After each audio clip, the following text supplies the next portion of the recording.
Namaste. I am Dr. Andesha Mangla. I am an assistant professor at the Indian Sign Language Research and Training Center in Delhi.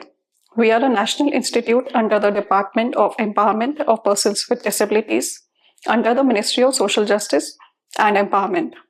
For the last 2-3 years, we have been working with CIET and CRT to develop a vertical focused on children with disabilities. At ISLRTC, we work with deaf children, so our focus in particular has been on making the ISL content on DIKSHA portal easy to access for deaf children. This is now the third workshop that ISLRTC has participated in, wherein we have discussed the topic of a separate vertical for children with disabilities.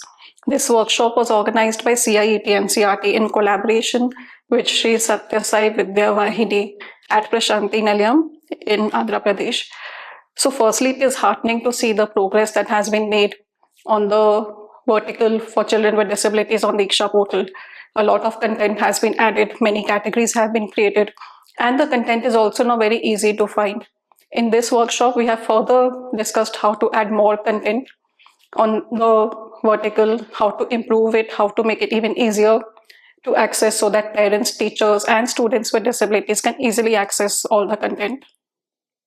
Secondly, I would like to thank and express my gratitude here for the team at Sri Sathya Sai Vidya Vahini and at Prashanthi Nilayam for the warm hospitality that has been provided and for taking care of us and of all our needs. I truly hope that this vertical that is being created by CIET and CRT and to which Sri Sathya Sai Vidya Vahini is contributing so much content truly becomes a go-to solution for parents, teachers, and students with disabilities.